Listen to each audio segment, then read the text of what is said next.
Welcome back to the Blurb Breakdown with Taylor and Maegan, where we break down and dive into the book blurbs, the good, the bad, and the cringeworthy. Fair warning, this podcast is rated R for mature content, strong language, and spicy discussions. If you're not ready for swoon-worthy scenes, steam, and unfiltered bookish opinions, proceed with caution. Otherwise, grab a drink and join us. All right, welcome back to the Blurb Breakdown. I'm Taylor. And I'm Maegan. Today on the Blurb Breakdown, we are covering A Major Puck Up by Brittanee Nicole. I am going to read the blurb and we will get this episode started. There are only a few rules I live by. Enjoy life, smile as often as possible, and don't ever let a woman come between friends. Oh, and hockey is life. For the past 40 years, I've done an excellent job at every single one of them, until Millie Hall. To be fair, I had no idea who she was that first night. Can't say the same about the second.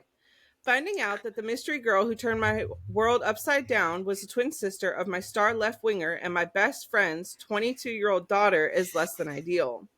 Hiding our relationship from not only her father, but my brothers, nearly impossible. But my best friend makes it incredibly difficult to walk away from his daughter when he keeps thrusting her in my direction. As a single dad, I have a whole new set of rules, but one thing remains. Falling for Millie Hall would be a major puck up. Look how cute this cover is. I always love Brittanee's covers. Yeah, she's adorable. This book is great. It does overlap with Pucking Revenge, so we do have that episode out. And this, like I said, has some overlap, and then it does follow the events after. They just had to clear up some past events for Gavin to be able to get him to where we are in the story now. Yes. So Pucking Revenge ends with the epilogue. They're all over at Gavin's apartment, which is owned by Frozen. Oh. So we end Pucking Revenge with a dinner over at Gavin's apartment, which, in case you guys didn't watch Pucking Revenge episode, probably should do that. But it ends... I'm repeating myself. Which we know that the Bolts own the building, so it's just full of hot hockey players, right? So they're all having a team dinner, bonding time, whatever, and the doorbell rings, and there's a baby at the door. Okay, Woo-hoo! That's how Pucking Revenge ends. Mm-hmm. This book, A Major Puck Up, doesn't start with the baby. This goes back. It's present day, but we have flashbacks, okay? And in the flashback, Gavin is talking to this guy on the bench, and he's taken Finn, which is Beckett's stepson, to the park, right? Because Gavin's just a great uncle. And he's talking to this guy on the bench, and that's when you hit your first flashback, and it goes back to him meeting Millie for the first time. Yeah, he's talking to, Henry is on the bench, and yes. He starts explaining about how he, left his girlfriend and blah, blah, blah. So then we do flashes back to, let's say, the night that they meet, which is in a bar. So Gavin is having a drink at the bar. We talk about how he is Grumpy Gavin. Oh, yes. God. So grumpy. And correct me if I'm wrong, he was supposed to go out with his brothers this night, and they all bailed on him. Right? Yeah, I think it was something like that. No one wanted to go out. And so he's just sitting at the bar. Fault is it really? It's their fault, okay? Yeah, totally. So, there's this girl sitting at the bar, and she orders a peach drink. Mm-hmm. And then Gavin is starts kind of hitting on her a little bit. Yes. Yeah. So, one thing Gavin does, because apparently he cannot wait. he introduces himself. He's trying to get information out of this girl. She's like absolutely not giving him any sort of identifying information. Not a name, no family information, nothing. And we find out later why. Yes. But she is like giving him the runaround on what her name is and why like she won't leave with him and whatever. So Gavin's like, you know what? He talks to the bartender and he's like, I will pay everybody's tab plus I think it was like a 40% tip, whatever. Like and Millie's like, oh, that's got to be like $10,000. And the guy's like, try 100. And Gavin pays it because he wants to get this girl alone and she won't leave with him. So he's like, if you won't leave with me, I'm just going to rent the bar out and Wolf can stay here. He ends up laying her out on the bar and feasting, right? Yeah. And one thing that was funny is I think it was her first like real orgasm and she ends up fucking kicking Gavin and knocking him to the floor. Yeah, and kicks him in the stomach. I even wrote that down. Could you imagine? I would be mortified if I did that to somebody. She and Gavin is too. Impressed. Gavin's like, I'm here for it. What do you mean? It's explosive is what I think is the word he used. Yeah. He ends up taking her home. She is a virgin. Yeah. Okay. And he knows it. Okay. Yes, he does find out. He makes it a point that he actually knew that he could tell that it was his her first time. Yes. So they have this very passionate night.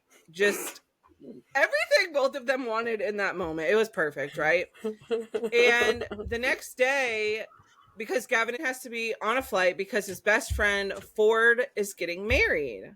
Yep. And I think we kind of touched on it in Puckering Revenge. Ford is marrying Lake Page, who's like this super pop star and was dating Ford's son, which I don't think you read Revenge Era, Taylor. I haven't, no, but okay. I know that Lake was dating Daniel and then... Not Daniel, the other son. What's his name? Sorry. Oh, excuse me. He was dating Paul, but Paul cheated on her. And so... With a guy. Yeah, so, yeah. That's the other book, so we do recommend going back and reading that. And so we won't summarize the whole book because we want you guys to be able to read it. But the backstory is, yes, Ford and Lake, huge age gap, about 20 to 22 years, I think it was. Yeah. Yeah. And so, Gavin wakes up, Millie is her name, but he doesn't know this yet, is not there. Yes. And so, they rush to the team plane, the Bolts plane, because they're going to go celebrate Ford's wedding. Yeah, so we have Daniel so Daniel's on the plane, all the Langfield brothers, everybody's on the plane. Yes. Gavin walks on, looks at this girl sitting next to Gavin, and who the fuck is it? It is Millie. A puck bunny. A puck bunny. Gavin is such an asshole. He's like, looks at Daniel, because remember, Daniel is one of his players, but also Ford's son, so he's going. And he's like, no puck bunnies on the plane. And Daniel's like, the fuck do you mean? He gets super defensive. And he's like, that's my twin sister. And Gavin, I could just picture it. His face is just white. Okay. He's like, oh, fuck. And in that moment, he realized that he took the virginity of his best friend's 22-year-old daughter. Oh, my God. Could you imagine? So they get to the venue, and I don't remember where they were getting married. It was like an island. And Millie is like by herself, okay? She doesn't really have anybody. She's really struggling internally with the fact that her dad is marrying this girl that's just a few years older than her. And Millie's just feeling all kinds of way. And basically Ford tells Gavin, watch out for my daughter, like be there for her, ask her to dance. Gavin is like, fuck me sideways, because what the fuck do you mean you want me to ask your daughter to dance? So he goes and he actually sits with her during the ceremony because he knows that it's going to be hard for her. And I think he holds her hand and she's like, people are going to start talking. And he's like, it's not going to look like anything other than your dad's best friend consoling you. Like, it's fine. My God. And she says the same thing when he asked her to dance. And he's like, no, like your dad asked me to dance with you just so you're not alone, whatever. And turns out they just can't keep their hands off of each other. And so, Gavin and Millie end up out on the freaking beach, okay, together. She goes out trying to get away from everything. Gavin notices her, and Gavin's just this all-around good guy, okay? And so he's like, I'm going to go check on her, whatever. And they end up doing the nasty right there on the beach. And he actually, I just have to say, Gavin basically tells her to ride him. It's like use a toy. him, It's like a vibrator. Use him like a vibrator because he doesn't want to cross the line of fucking his best friend's daughter again. And I'm like, I think he actually says in the book, how that work. As long as I don't come, it's fine. Yeah. And I'm like, no. It doesn't work that way. That is, I was like, oh my God, that is not true. That is what I wrote. I was like, that is not how that works, buddy. But okay. Sure. Goodness. And mind you, Gavin's sister, I think it's Sienna, ends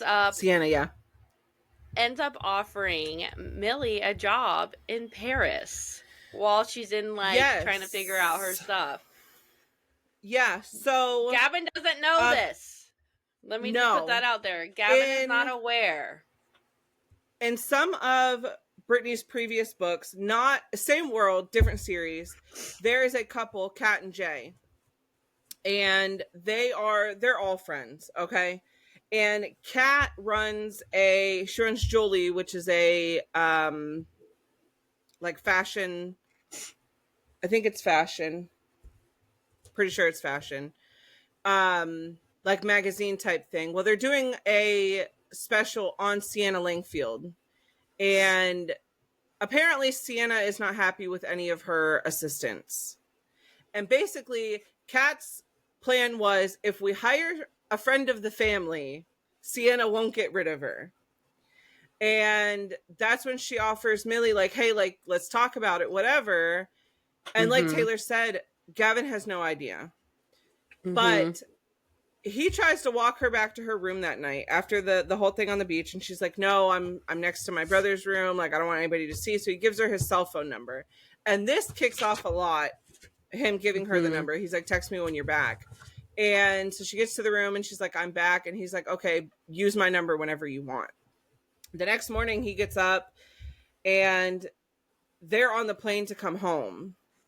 And Millie's not on the plane. That's when he finds out that she stayed behind to discuss this job further. And ultimately he finds out that she made the decision to go to Paris and work for Sienna. Yep. And his thing is, well, it's my sister, so it's fine. And that then also kicks off a lot of trips to Paris and him visiting her. And there was a part later on in the book where Sienna's like, my brother's not flying to Paris. Like, in all the years that I've been here, he's never flown to see me. And he's been 3 times in the past however many months. And Sienna's like, I know it's not for me. Yes. So then we do get it to where Gavin is in Paris at one point. And Ford ends up knocking on Millie's door. Dad shows up. And Gavin's in the bathroom. Millie tries convincing Dad to go downstairs. I need a shower. I'll meet you down. Dad says, no, I'll wait for you. So she has to go into the bathroom and kind of like do her thing and find a way to get Dad and everybody out. Gavin ends up messaging Ford, I think it was, right? Yeah. And it was like, oh, you know, blah, blah, blah, blah. We're all in Paris. Oh, why don't you join us? So, so it's like throughout the book, every time that Ford, like wants to meet up with Millie, he just always nonchalantly invites Gavin along. Yes. And I think So it's the because multiple times. I think it's because Gavin's alone and Ford feels some type of way about it. Because like everybody's like pairing off now, you know? Yeah. But he sure as shit does. Yep. Whatever. So I mean, he has no idea. As this is like going through, he has no clue what's happening, that they're actually like kind of seeing each other. Yes. There was the moment in the bar when they were in Paris when she kind of talks to her dad about writing music and singing and whatever. And basically Millie doesn't want to live in Lake's spotlight. And that's how she is feeling since Lake came into her dad's life. Yeah. And she's encouraged to get up on stage while they're in Paris all at this dinner and sing. And her dad doesn't know French. None of them. She sings her song. She realized none of them at the table know French besides Sienna. So her song is about Gavin. She sang it, and she sang it in French. And when she looked back at the table and saw Sienna's face, she was like, "Oh shit, she forgot she knows French." And Sienna's like, "What do I do now?" So as the story progresses, we do actually, like, people start finding out whether it's they got told or they kind of just knew. Yeah. I mean, Gavin's like, "What do you mean?" Well, they all kind of know. They know what's happening. Gavin's changed. He's smiling. All this stuff. Oh, do you remember Daniel was? It was, I think, his graduation from college, I think it was. And Ford was throwing a party, and of course Millie was there in her skimpy little bikinis, whatever. And Ford just kept pushing them together still. And the next morning, so they hook up in the hot tub. And if you've read any of Brittanee Nicole's books, you know that there is a hot tub scene in every single one of them. Every one of them. Okay. And basically, it's at Ford's house. Gavin was staying. Okay. Talking about Daniel had a late night, and Gavin's like, "What do you mean?" And he's like, "Oh, he was fucking somebody in the hot tub last night." And it wasn't Daniel. It was Gavin and Millie. And then Millie was flying out the next day to go back to Paris or whatever. And Dad, Ford was like, "Oh, I'll take you like into Boston," because that's where she was flying out of. And Gavin pipes up and he's like, "Oh, she can ride with me." Yeah. And so they just keep ending up together, and it's almost like fate is like, "No, let's get this ball rolling here." All of that ends though very abruptly, because remember, she's 22 and Gavin is 40. Yeah. So there's a big age gap there. And basically Gavin sees, what prompted this is Ford and Lake end up pregnant. They're going to have a baby. And what prompts this is Gavin seeing his brother just had twins and he's got a family. Now his best friend, who's the same age as him, is having another baby. And he's like, "I'm not married. I don't have kids. Like, what am I doing with my life?" And so he talks to Millie and he's like, "I really want kids soon." And she's like, "I don't." And so basically they broke up. She goes back to Paris and he just, I don't want to say moves on, because Gavin never gets over her ever. No, and he just sent her in a panic. Let's be real here. Like, he sent her in a panic, and I will say, like, you will find out that she actually waited to see if he would reach back out, and he didn't. Yeah. So then because she didn't actually go back instantly to Paris, though Gavin thought she ran away. Mm-hmm. And neither of them fought for each other. Right. No messages came after this. Like, Hello, dude. I think if they would have just communicated and Millie would have been like, just not yet, or like, I am 22. I'm still trying to figure out what I'm trying to do with my life. Like, give me a few years. Yeah. Gavin probably would have just been totally fine with it. But like you said, they didn't communicate. And so now I think they went like, oh God, how long 4 was it? months. Like 2 years or something? 4 Oh, yes, months? yes. No, well, it was the 4 months.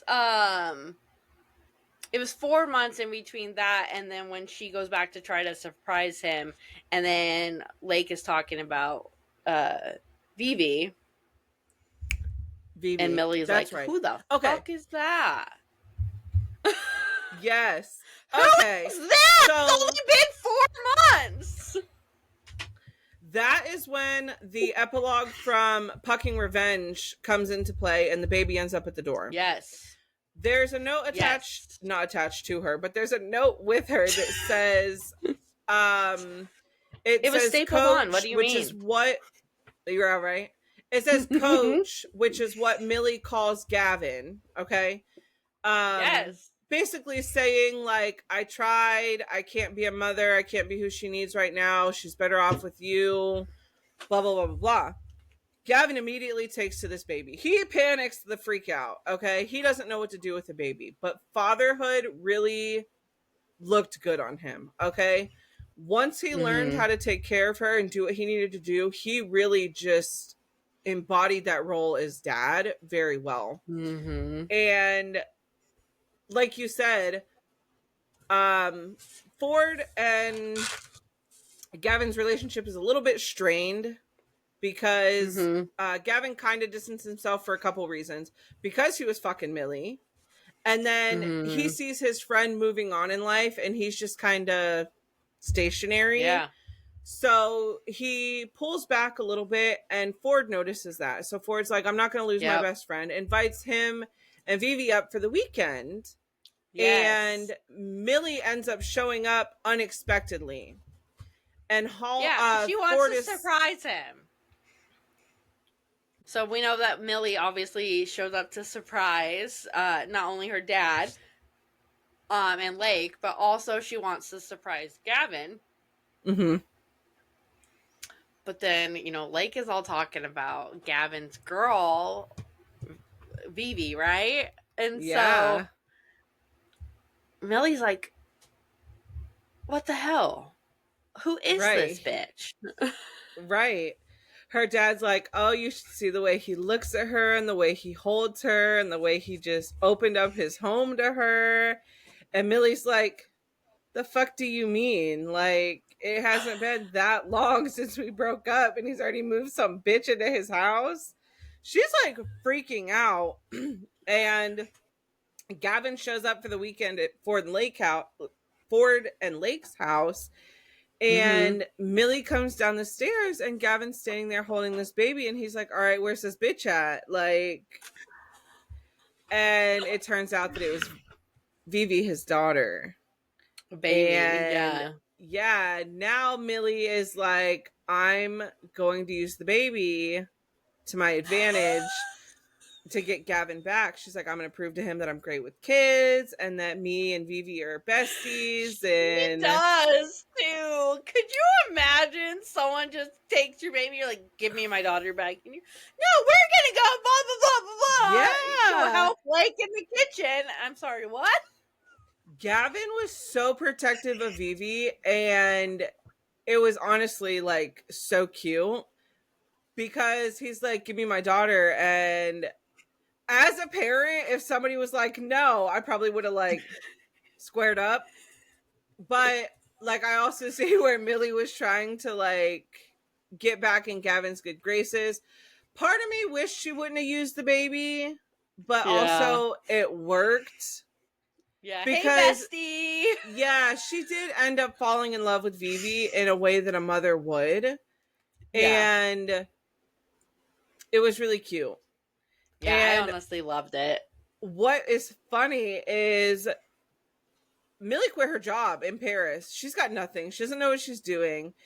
And Gavin was talking about how he takes Vivi to like practices and stuff with him. And fucking Ford, is like, well, Millie doesn't have a job right now. So like, you have a 3-bedroom house. Why doesn't she just come be your living nanny? Gavin's immediately, no, absolutely not. Because what's going to happen is this woman that he was sleeping with is now going to be in his home, like living there.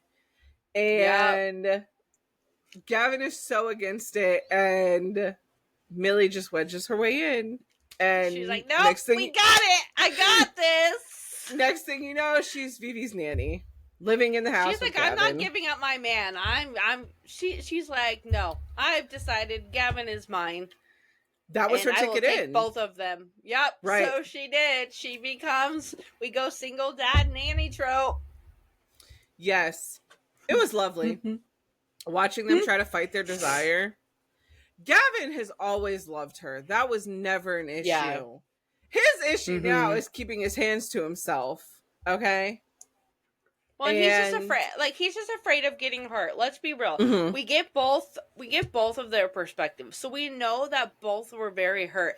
Millie still loved Gavin. When you got to her perspective, she tells you how miserable she has felt. And then you go to Gavin's and it's really the same thing. But Gavin decides that Vivi is going to be his number one. I'm going to put her first. And he does not want to get hurt again. And he feels like Millie said she didn't want to be a mom.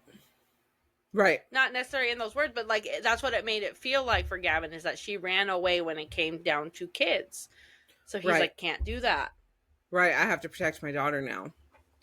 That's what I said earlier that like his perspective and his priorities completely changed as soon as he met Vivi. Like, it was all about her and giving her what she needed and protecting her, which is why Gavin was taking her to practices and stuff.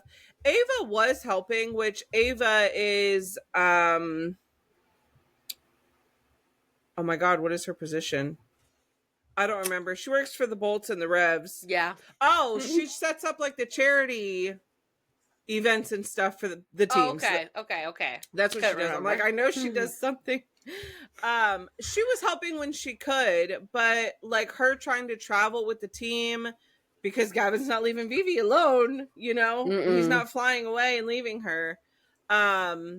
It just became a lot for Ava. So this worked out because Millie could fly with the team. She didn't have another job she had to worry about or anybody keeping her in Boston. So it wasn't an issue. Yeah. But when they would travel together, they would share hotel rooms. And that became problematic for Gavin because Millie is still on her quest to win Gavin back, and she's pulling out all the stops. She doesn't care. But they very quickly fell into a very close family dynamic. Him, Millie, and Vivi. And it was so cute. Yeah. And there was a moment then where they decided to finally tell Ford. And Millie was going somewhere. She wasn't going to be there. Gavin was like, I'm going to man up and I'm going to tell your dad. Yep. And he basically tells Millie before she leaves, essentially without saying it, that he's got a very important question to ask her, and he's not going to ask her until he has her dad's blessing. Well, dad doesn't know that they're dating. So she leaves, and Gavin is talking to Ford, and Ford loses his fucking mind. He's like, what do you mean? You're with my daughter? And he's like, I love her. I want to spend the rest of my life with her. Vivi loves her. She loves Vivi. And Ford is just spiraling. And Gavin gets a phone call, and it's Daniel, Millie's twin brother and Ford's son, basically said Millie was in an accident. Oh my God. I was just like, my heart sunk. I was like, no, don't do this to me, blah, blah, blah. Like, this is why they obviously make a big deal about Gavin's car. Yeah. Did not register in my brain that they were going to throw in a freaking accident when Millie is on her way home. Yes. And it's just like, and Daniel calls Gavin. Daniel does not call Ford. Daniel calls Gavin. Yes, and he tells Gavin she's going to need you when she wakes up. You, as in Gavin. I was like, oh. I know. I have goosebumps. It's so cute. And Gavin dropped everything. He's like, come on, Ford, we got to go. And it was in that hospital that Ford saw the way Gavin reacted to something happening to Millie, and he's like, that's a man that loves my daughter. Yeah, Gavin said, I don't care about everything else. Like, I'm going to be there. Like, Gavin did not give a shit anybody's opinions at this moment. Millie's mom was there, and she was like, what's going on, blah, blah, blah. Gavin did not give a fuck. Like her mom. Yeah. No. Gavin's like, I'm going to be there. And then luckily Daniel was like, Millie's going to need him when she wakes up. And then I want to say it was Lake. Mm-hmm. Lake also says it, and Ford's like, you knew? You knew? And then Daniel was like the same, you did too? Yeah, and Lake, I love her personality, and if you haven't read Revenge Era, you need to, because Lake's personality is just so fun. But when Ford says that, he's like, you too? She's like, not right now. Yeah, she's like, we are not talking about this. I loved it. Daughter. I think that ultimately helps because having the understanding that like there were other family members that have now accepted it. Mm-hmm. It did, like you said, it did lighten the mood. And then watching how Gavin did not care about anything else in this moment, but making sure Millie was okay. Mm-hmm. Ford knew she was in good hands. Yes. 100%. Right. It was just like, well, I mean, he does say marry me while she's in the hospital, and it's just like, he didn't want to wait. Interesting time. Right. I get it. Like you said, very interesting time. But he didn't want to wait. He's like, I'm not going to go another moment without you knowing that I want to spend the rest of my life with you. And Millie ends up being okay. And while she is in the hospital, Beckett, Gavin's brother, is up there. Beckett drops a bomb on us. They find out who Vivi's mom is. We're not going to reveal that. But it is also revealed who Vivi's dad is, and it's not Gavin. And mind you, Millie did not know this either. Gavin has not disclosed to anybody that it was not his daughter. And you hear him tell Beckett, I knew immediately, based on her age, that she was not my daughter, because from the moment that he first slept with Millie, he never hooked up with anybody else. And Vivi's only like 6 months old or something. Yep. Which means at max, this conception would have happened like in February, end of January, February. Right. And he had been hooking up with her since the year before. So, and this was when they were split, because a lot of people were like, you cheated on my guy. At this point, they're all like, you cheat. Daniel, you cheated, blah, blah, blah. Yep. And he's like, no, I knew she wasn't mine. Yeah. And then, without revealing whose daughter she is, her biological... There are clues. There are a lot of clues. Freaking clues. And once you get there, you're like, I should have picked up on that. No freaking shit. Yes, 100%. The clues are there. Yes. They are there. And when you get there, you're like, duh. But both of Vivi's biological parents did decide to sign over rights. And Yay! Millie and Gavin adopted her and legally became her parents. And that, I have two adopted children myself. And so that moment in this book just got me. And not gonna cry, okay? When I first read A Major Puck Up, I was fostering, so my children were not adopted yet.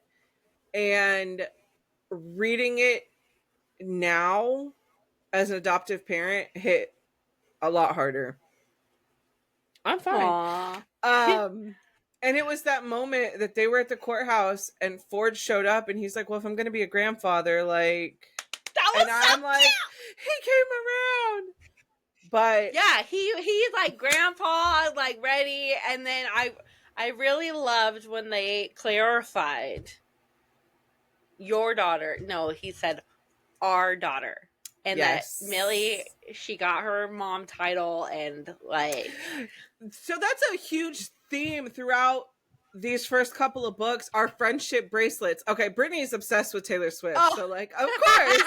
So friendship bracelets were a huge thing. And all the uncles have bracelets. And that is how Gavin told Millie, like, here's your new title, is he gave her a friendship bracelet that said mommy.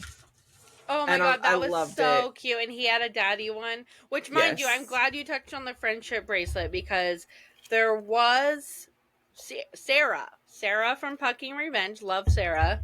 She is just as crazy in this one as she was in her book, which I can't remember. What's Brooke's bracelet for her? Crazy girl. Yes. Okay. Totally fitting. She mentioned... She does, this goes back a little bit, she does give Millie a little recommendation about the jerseys and what the guys feel like when they see their girls in the jerseys. Yes. And then she states that Gavin has been carrying a little something of her this whole time, has not let her go. Yeah. And if Millie pays attention, Sarah said there is something he is carrying. And later on, she does notice that friendship bracelet that says Peaches. Yes. Because that's his nickname for her. And that's a whole thing, which is how his brothers find out is Finn. Yeah. It was Finn that dropped the ball there because he's like, oh, Princess Peaches. And that's how they all find out because Gavin slips up and calls Millie Peaches in front of his brothers. And they're like, oh, shit. Yeah, they're like, oh, let me connect these dots. Oh, okay. Because he'd been wearing the bracelet for so long. That's how they realize. And that was a fun moment. They end up actually saying, I believe, in front of Ford, and they had to do a huge playoff, right? Yeah. I don't remember. It was at one of the things, and then they're like, oh, blah, blah, blah, blah. I was dying. I was dead. It was fantastic. It was great. Yeah. I absolutely loved this story so much. Me too. I did laugh about just like going back of the glittery penises. Glitter dicks, because we learned in Pucking Revenge that all the boys have their penises, their dicks pierced. And so Sarah, while talking to Millie, she's talking about the, glittery peens and the bling train. Yeah. So, thought that was great. I will say the big pivotal moment, I did see this coming, is when Gavin gets the flu. Oh, yeah. Right then and there, I knew that was going to be Millie's saving grace. That was her way in. Poor Gavin, sorry you had the flu, but it was like he finally had to give up some of that battle because he was just too sick. Yeah, he was exhausted. The bathtub and all of that. Yeah, like it was just so great. I always love that when like one of them is sick and the other one. That is always a pivotal moment in any of the books because that's the moment when that sick one is just so vulnerable. Yeah. And like low key, girl, take advantage. Get yourself in there. Yeah. She did. And then like the pushover for Gavin was when he went to go find Vivi to grab her and kind of let Millie continue sleeping. Well, Millie was actually sleeping on the floor in Vivi's room because Vivi was having a rough night. Yes. Constantly waking up. I bet you, like, poor girl was getting a little bit sick. So she ends up just grabbing her shit and lays up on the floor, and so he ends up picking her up and moving her into his bed. Yeah. And that's just kind of where they're like, he tells her, "You'll never sleep in another bed that's not mine." And I was like, yes! Okay, Gavin. I love it. Oh, yes. I remember talking to you earlier in this book, and I was just like, I was getting a little frustrated. Ultimately, like, kind of trying to figure out just, like, what direction it was going to go, the back and forth, the miscommunication. Obviously, they did have age gap as a big theme, so we do have that separation of, you know, you have a 22, 23, 24-year-old throughout the span of the years. And then you have that 39, 41 his span, because they did say at the very beginning he was almost 40, and then obviously we have through some years. So it's just yeah, it was just kind of, I was just getting a little frustrated. I remember texting you and saying, like, oh my god, poor Gavin. Like, I was just so sad and frustrated, and I was just like, damn it.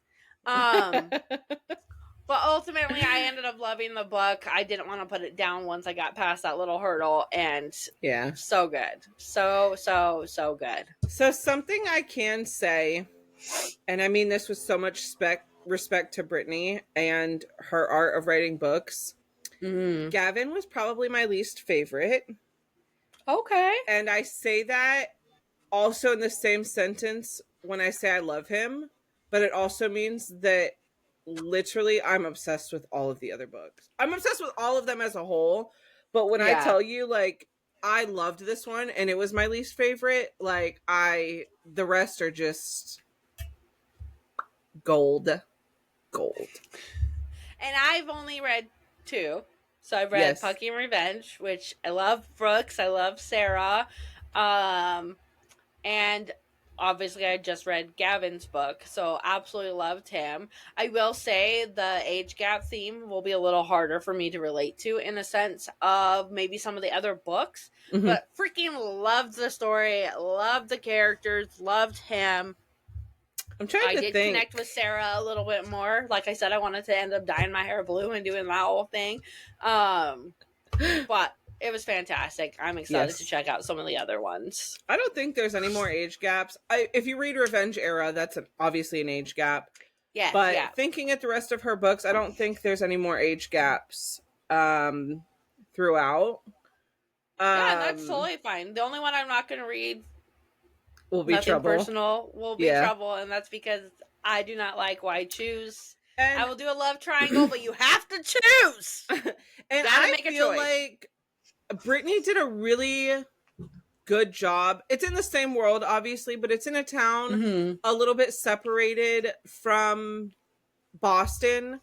So, like, if you skip over Trouble, you're not missing a lot of the storyline with, like, going into Playboy or War or any of those. You're not going to miss it because, like, War, he's on the team. Daniel's on the team. Aiden is on the team. Cade, who is in Trouble, he is the goalie coach, but he doesn't play a big role in the other books. So you're not missing a lot. And then Declan, the other guy in Trouble, is Liv's brother. So Beckett's Liv, it's her brother. Yes. Okay. And then I'm saying we've heard all the other guys, like you just said. We know Aiden's getting a book. They heavily go with Lennox, and at the end of this book where he's like, I'm engaged, and everyone's like, you're supposed to be leaving Jill. What the hell? So obviously that's gonna be his story, in my opinion. That would be when I tell you I wanted to throw it against the wall. God. Nobody likes Jill. I'm on Brittanee's street team, and nobody likes Jill. Nobody. It's fine. Go over the hill, Jill. So we may be continuing this series, but it will not be until after the first of the year at the very and it will not be in order, you guys. We will say we are mood reading these. We are not running these in order. So, but we have I think we have one more romance, and then we are dropping into some seasonal series. Yes. Doing the blurbening, so we will be covering all the cutesy fall spooky-ish, because Taylor and I do not do like horror. thrillers. Yeah. No. And then so immediately it'll be cutesy fall, Halloweeny, like fun. I'm excited. We will. I was gonna say we will release a schedule of the books, so that way, if you guys want to read with us and follow along, and then watch the episodes, it'd be awesome. I love it. We'd love to hear your comments and thoughts while we go through them. Mm-hmm. So stay tuned for that. And then we have something fun coming after that. So we're not going to release what's happening, but stay tuned because it's going to be fun. We're going to have a good time. Taylor and I have literally been looking forward to the rest of the year since we started our podcast. Yes. We love these little segments that we're about to do, and we're going to release some clothing line that goes with them, and it'll be really great. Yes, I'm excited. So, yes. All right, Blurbers. I hope you enjoyed this episode, and we'll catch you next time. Bye. Bye.